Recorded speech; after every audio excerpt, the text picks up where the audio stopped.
Good. The fireside chat here. Give the other mic to Leonard. Yep. So we're going to crunch things together a little bit here.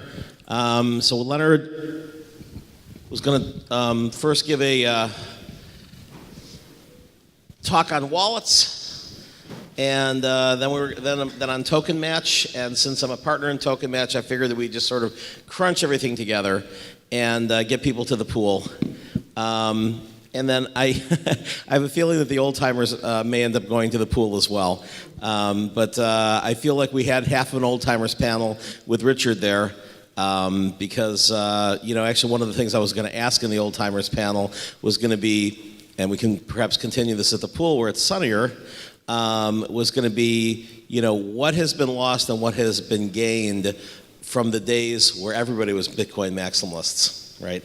So in other words, back then, everything was like, when we launched Ethereum with Anthony and Vitalik, it was all like, oh, you're not Bitcoin, you're a scam. I see.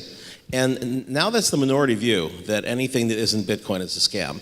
And I've said at the Satoshi Roundtable before, there's a big difference, as you eloquently stated, between a scam, which is defined as somebody intending to and then succeeding on running off with money and stealing it, versus just being a bad business plan or a bad entrepreneur. Silicon Valley, if you put in jail everybody who's a bad entrepreneur or with a bad business idea, you'd lock up half of Northern California, right? It's the rare one. Startups typically have a 95% failure rate, and I think that blockchains are decidedly less than that. So maybe it's because they get funded so early, and because they can also kind of recapitalize their treasury. So Leonard, tell me a little bit about your early entry into the space. And then take us up to when you walked up to me in the Bahamas earlier this year. So, computer science trained and mathematician. So, in the summer of 2016, I was looking at a blockchain project, and I decided to further my education. So, I took a summer course at MIT that was labeled FinTech. And along with 1,000 other people, got deep into the space and started to understand a little bit more about the implications of the blockchain. And then became a crypto investor, and then decided to start a fund, which we do have now, called Lydian's Capital. And then on February 28th, I approached Mr. Turpin at the time. And I said, Michael, I have an idea I'd like to share with you. And an hour and a half later, we had an email that had an operating agreement, that had the name of the company, that had a share distribution. And let me tell you guys, since that email continues to be 100% exact to what we have today. So after 4.5 months, after all the stuff that has gone, I have to say that you are a man of your word. And we haven't had we haven't had a single issue that we haven't been able to resolve and learn and figure out. And I think that our business model has evolved and it continues to grow. And we could do a whole conference just on finding good co-founders and sort of like how to grow the company and this and that. But it's kind of like finding a great wife. You just kind of know when you find it. When you're just sort of like 1 + 1 = 7 instead of 1 + 1 = 1.2. Indeed. I have. It's been. I think that what this marriage brings is incredible reputation, credibility, and connections. And what I added to him was the ability. I'm an operations guy. I love just getting into the weeds and making things happen. So we have had the direction from Michael all along as to where we should go, and we have just tried our damnedest to execute and to scale up to it. So this whole thing started with 3 or 4 events a year. 2 months into it, it became 12 events a year. And just a couple of days ago, it became 20 events a year. And then at lunch, it was 24. So let me scale up to be able to meet the expectations. So we've just had a great response from the industry. So what Token Match is, for those of you who don't know, so CoinAgenda rolled out of my starting of BitAngels. And anytime I start a new division, I obviously have to have somebody to run that division. I ran CoinAgenda for a long time, and so bringing in Anam and Stuart has meant that I can now just kind of, hand over the operations. They've done a great job, and be able to just, focus on getting, the great content and the great people like Richard and all the other speakers that we've had here, and let them go and figure out, okay, is this going to be one of the bigger shows? Is it going to be one of the more intimate shows? How do we then, book the correct venue for that? Because, you err on either side. I mean, Barcelona, I thought was going to be 100 people, and it was 275. And it got really awkward when we had an opening boat party that only held 143 people. And I'm like negotiating with the boat owner. He's like, I am not leaving here until there's 143. There were people who were bribing to get onto the boat. I think we left with about 160, but and oh bad, because I think Maxine had to send 30 people to buy a nice dinner with apologies, but they got there actually after the boat was supposed to take off because it took so long to fight over the number on the boat. Never holding a party on something that has a maximum capacity that cannot be altered because it's in the water again, unless it's like a giant craft or airplane, or what do you call it, airplane carrier. Thank you. I know it was a great one, and everybody asked about it this year, but maybe I'll just get a bigger boat like they said in Jaws. With Transform Strategies, which is the strategies group that we started last year, I brought in Enzo Villani, who spoke here before, who had worked with before when he was at NASDAQ, had a managing director of strategy there, and that's scaling up, then Blockchain Wire, which we had on the agenda, but I think we don't have the site up yet, so I'm just going to do a little tease on it. But basically, it's a press release service, which I started MarketWire. That was what I was best known for prior to getting into crypto. It's third largest news wire in the world, merged with Globe Newswire, got acquired by NASDAQ, just got sold by NASDAQ to Westcorp for $330 million. And, I started it with one part-time employee who I plucked away from my PR firm and said, if you can sell some of this stuff, you got a new job. And we, got funded by Sequoia Capital, grew it to be the first internet-based press release distribution company, sold it initially for $35 million. That company sold it for $100 million. That company sold it for $200 million, and then NASDAQ sold it for $330. So we sold too early, but as someone said, you never get broke selling too early. And again, the VCs were just sort of happy to get the 35, and I was saying, no, wait another year, we'll get at least 60, it was 100. At any rate, I still like the business, but because newswires are sort of one of these businesses that are recession resistant, because in good times you have a lot of new companies, and bad times you have a lot of lawyers putting out press releases, suing the companies. And but I noticed that there's really in the crypto world, between ICOs, between publicly trading crypto companies that really should be looking at themselves like public companies. And the ones that aren't that well known, that aren't the Ethereums of the world, could probably benefit from doing some news with their ticker in it.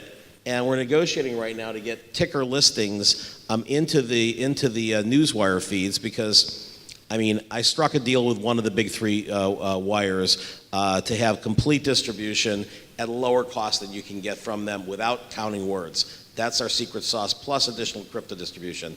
You can probably guess which one it was from my background, but I'll just say it's one of the three big ones. And then we're looking to layer things on top of that, and potentially down the road there may be a token play as well, but with a proof of distribution. But for right now, it's just going to, when it launches, we'll have comparisons about how we compare against Bitcoin PR buzz, and just putting something on PR Newswire, and obviously in my opinion we kick the crap out of both of them. So, but that'll be announced in the coming weeks. You're getting a little sneak peek of that here. And so obviously I brought back my first employee from MarketWire, who's now running it, Michael Schuler. So he's in charge of that. Anam's in charge of CoinAgenda with Stuart, and Xenia is in charge of the PR group as a chief operating officer out of Paris. And I won't repeat again how many years you've been with me. She's followed me through a couple of companies and has been a great resource. And again, you're looking for PR, talk to Xenia. She's best in the business. and then you approached me with another thing, and I'm like, okay, I just promised my wife I'm not going to start anything more until I start selling more things. You can't start any more businesses. And then I had to come back and said it was a really compelling idea. And he said he's going to do the operations, and I believed him, and he's been funding the initial enterprise, and it's actually turned out to be like a really amazing thing for both. We hit a sweet spot in the industry, I think. Why don't you talk a little bit about what that sweet spot is, because nobody's really doing this. So, and I think that this is not an original idea, but it's an idea whose time has come, which is that it is difficult for these ICOs to find the attention span with the investor base. So we create an environment where the most important thing is the ICO, and they get top billing, they get all the necessary tools so that they can become the stars of the event. And the investors, so they meet in one day 60 investors, 50 investors, 70 investors. So it's a very efficient use of their time. On the other side, on the buy side, an investor will sit in a very comfortable environment, watch 13, 14, up to 20 ICOs in one day. It's a very efficient use of their time, because if they tried to schedule 20 ICOs, it would be impossible for them to do so. We move them at, with the strict time control. Everybody gets their information across, and then we have enough breaks during the day so that the Q&A can happen continuously. So the idea was everybody gets efficient use of their time, everybody gets a proper exposure, and we solve a problem that I think was real, is that there's an incredible amount of activity happening in the space, and there are different forums for different categories of ICOs. And really what I'd add to that is by expanding now to where we're doing a minimum of 12 a year, and it's going to expand to, let's say, 20 to 24 next year, we're making sure that every month there's a token match, and that it will follow at a minimum one every quarter, or any contiguous 3-month period, will have in order Europe, Americas, Asia, Europe, Americas, Asia. So you can step in at any point and be assured that you'll be able to cover the world with 50 to 70 investors at each stop. So you're going to be able to go and meet in the area of 150 to 200 plus investors in an area where you're able to go and sit in a boardroom and everyone in the room is an investor. So obviously you have shows like CoinAgenda, where part of our value proposition is that the ICOs are among the sponsors and they get to pitch the whole crowd, which includes investors, but you don't know which investors in the room at which point.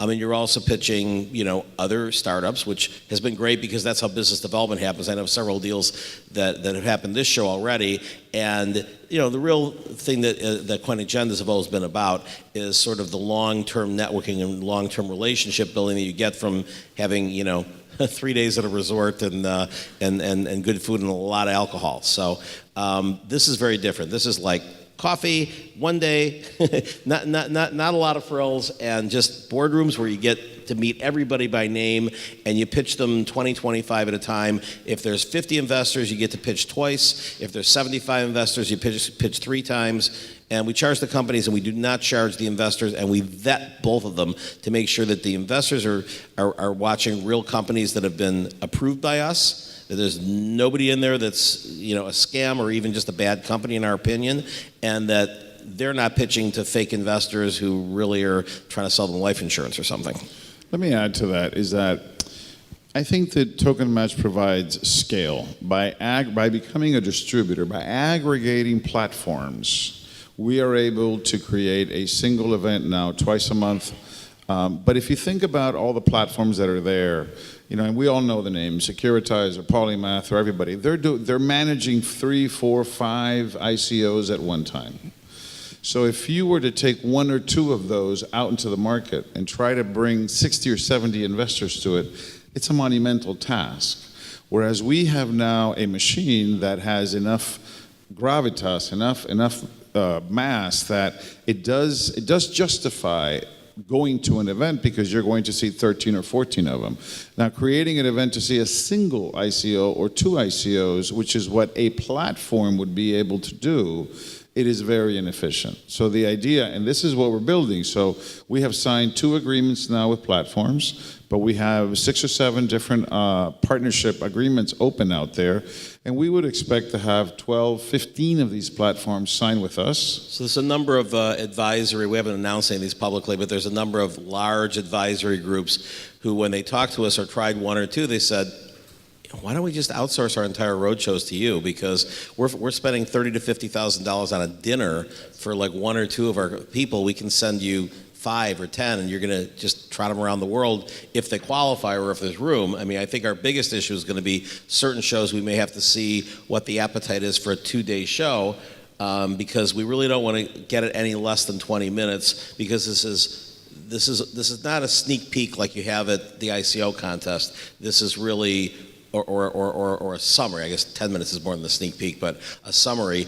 It's really an in-depth. People get to present for 15 minutes, and there's 5 minutes of questions back and forth, and then they can go and sit off on the side, and really by the end of the day they should be deciding whether they're going to be writing a check or sending them some ether or not. And Michael, don't forget that we have just added in our latest event live streaming. So on the accredited database that we have of over 2,000 investors and growing by leaps and bounds every month, now we've added that online component. So we're no longer geography bound. So we are now able, we're more time constrained is the biggest issue because of the time zones that we operate in. But in general terms, you'll be able to see the events live stream. We are, like you pointed out, upstream, we are partnering up with both platforms and advisors, and downstream, we are looking at our investor base. So I think that we provide the community with an opportunity to very efficiently. By the way, if you go to 3 token match events, if you go around the world and meet 150 to 200 investors, and you're not funded, find an ICO advisory, fix the problems, stop banging your head against the wall, because it's not us, you need to tweak your product, you need to tweak your business plan, you need to figure out what are the issues. And we're getting the statistics starting with this next event, which will be in San Francisco, August 16th, during Silicon Valley Blockchain Week, that we're going to be real-time surveying the investors about every single project as soon as they see it, and we'll be able to go back and at the end of the day say, you had 40% interest rate, or you had 2% interest rate. And if it's 40%, it's just like, here's the guys that said they're interested, and follow up with them. And it's like, you 2%, you should probably talk to our advisor network. And so we're actively still recruiting an advisory network. You can talk about some of the people we already have. So we have done a very shallow effort to measure interest. So we've reached out to about 13 or 14 advisors. I would rather wait until we've formalized but there's some of the top advisory. Absolutely. Some of the top advisory, a couple of them are here, we're not going to pre-announce our own PR, right? Okay, we're on film. But at any rate, and this scales, right? So we're able to sort of be able to provide that. Maybe we have a follow-on event for some of the ones that call it advisor batch or something, and the ones that still need some traction. Stop thinking. No more. At any rate.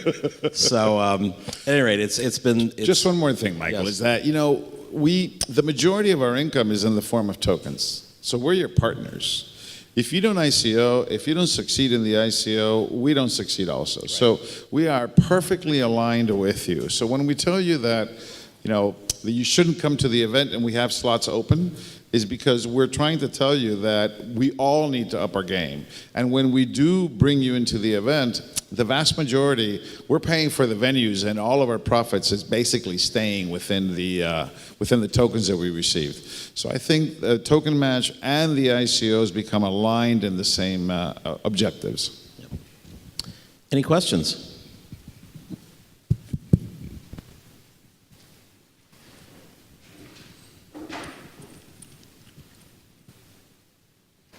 Sean Barger, Equilibrium. What is the basic cost to participate if you're getting ready to roll out an ICO? Basically, it's about $10,000 in fiat, Ether, or in BTC, and $50,000 in tokens. I have a question as well. I'm just wondering, out of all of your partners and participants, what have you seen in terms of the largest raise, if that's measurable and able to be disclosed? I don't understand your question, sorry. I don't understand your question. The largest raise coming out of one of your sessions.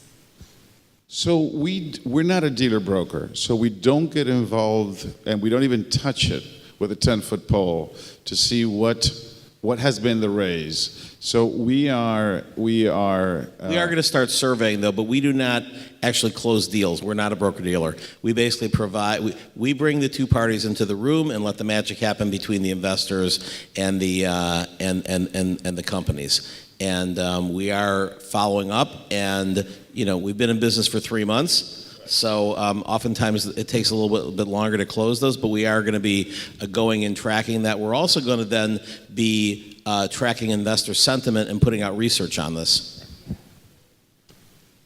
Yes, again, just one last question on that. If your timing is such that August and then September and then October, if there's another match after that goes, let's say, into China or some other place in that direction, I see you have August to September. I don't know what's coming after that, but do you do like a tour rate? Let's put it that way. If it's per, we do have a tour rate. We do have a tour rate, so it's a discount if you do 2, and it's a bigger discount if you do 3. Indeed. And, yeah. And to answer your question, October is probably looking like 2. We're looking at the beginning of October to come back here to Malta, and in the middle of October to go to Barcelona on October 16th, I believe, or 19th. So we will do Europe, East and West. And then September 21st is Singapore, and it's the day after the CoinAgenda consensus show. So we try to pick tie-ins with other shows that are already in town. Because it gets all the local investors and our contacts in those regions, but it then also adds people from the region who are already in town for another event.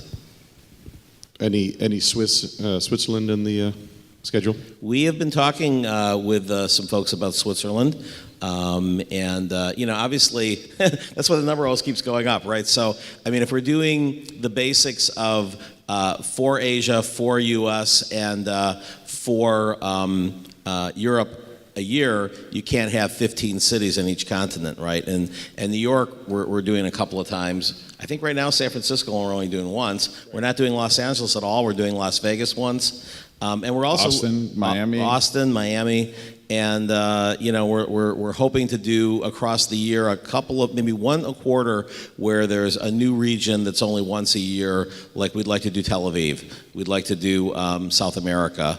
We'd like to do Dubai.